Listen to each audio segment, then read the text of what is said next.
Hi guys, welcome back to my channel. My name is Esther, for anyone who's new here, and I am a mom of 3. I live in Ireland. Happy New Year guys, Happy New Year to everybody. I hope everyone had a very happy holiday season. I hope you were able to spend time with your family and just enjoy. I know I did. We didn't do anything crazy. We just had a good meal with family and just hang out together. I find that to be healing enough. So Happy New Year. How is 2025 treating you guys? For me, I feel like I have so much hope for 2025. This year I'm gonna turn 30. I can't believe this, but for some reason I feel very excited for my 30s. My 20s were a bit crazy. I had 3 children within 5 years, and that was pretty crazy. So I feel like I have so much hope for 2025. Very high expectations, to say the least. I have my coffee here. Basically, this is what's keeping me alive these days, because this mama has not slept for 3 hours straight in a very long time. That has been really hard, but coffee saves the day. Anyway, today I decided to do a story time. This is a story that actually changed the way I look at motherhood. A few months ago, a friend of mine, this is a very close friend that I grew up with, let's call her Jade. So Jade goes to visit another friend of ours at the hospital. Let's call this friend of ours Rachel. For the sake of this video, that's not her real name. And Rachel had a brain surgery. Basically, she had a tumor on her brain, so she had to have surgery. And then simultaneously, she also had a thyroid surgery.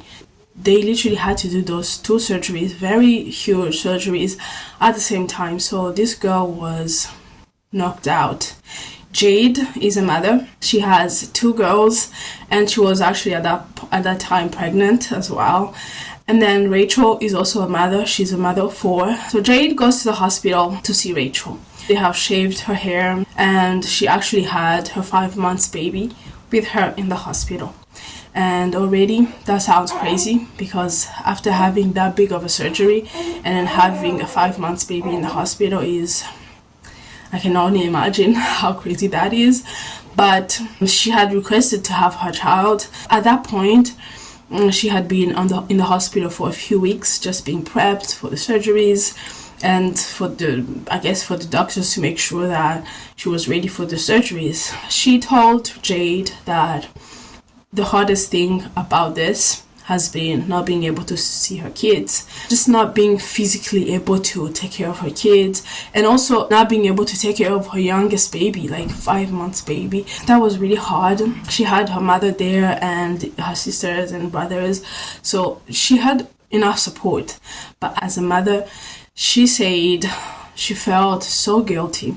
She felt so awful. She was like, this is the worst feeling. The fact that I cannot just hold my baby as much as I want, breastfeed my baby, change my baby's nappy, do all those things that come so naturally for mothers, is killing me. And she was actually in hospital for a few months in order for her to heal. To her, the hardest thing was not the pain.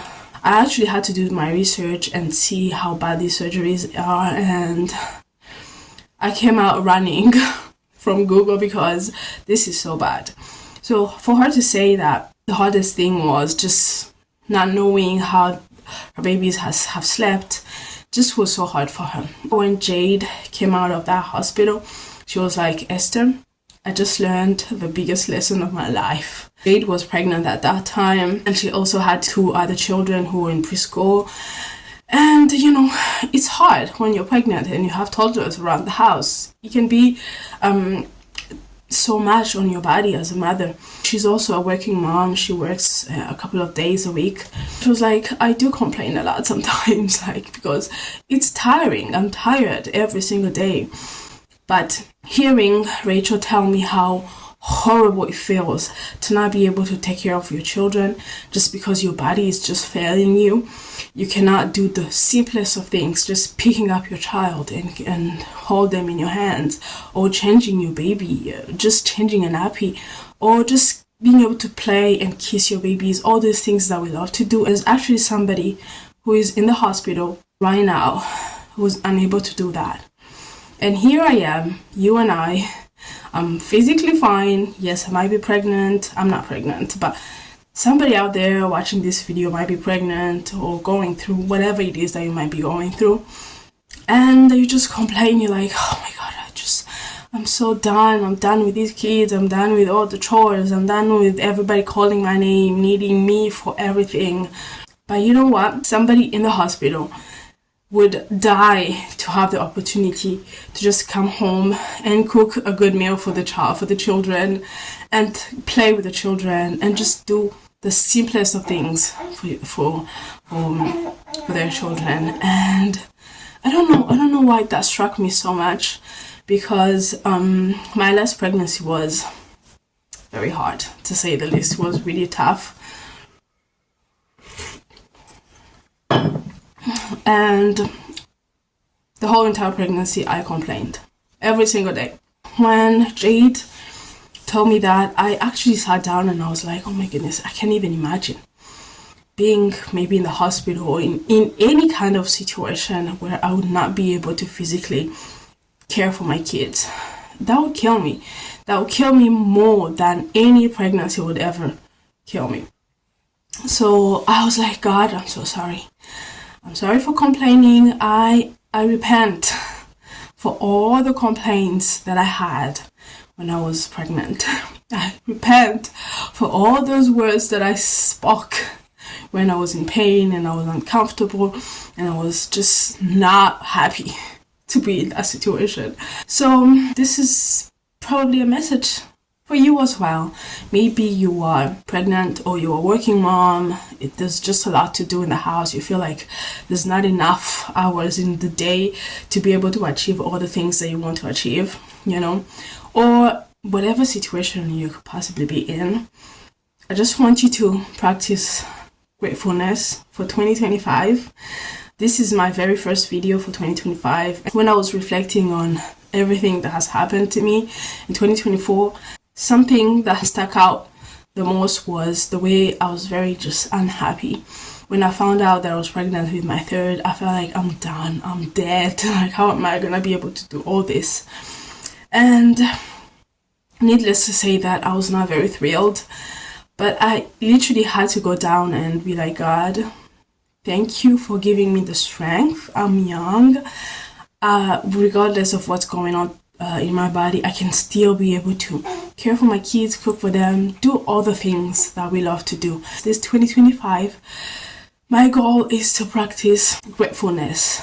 The things that sometimes I tend to look at negatively, which are like, I have to do all the chores, I do the laundry every other day, I clean up every single day and the house is never clean, I have to wear the baby all the time. I feel like I need space sometimes. I need to just feel like my body is mine, not everybody on top of me all the time, or whatever it is. Those things actually, in a way, they're healing to you. They make you who you are. They strengthen you in a way. And also at the same time, this is just a stage, a season of your life that will go so fast. Like, it's so fast. And also, I think that's something that can help you. I think I touched on this in the previous video. If you try your best to take care of yourself in whatever way you feel is important to you, even if it's for like 20 minutes in a day, 30 minutes, an hour, that's gonna be so good for you. Because when we don't do that, everything piles up on us and we just feel resentful and we start complaining. So to avoid that, take care of yourself. So for 2025, you're gonna be grateful mamas.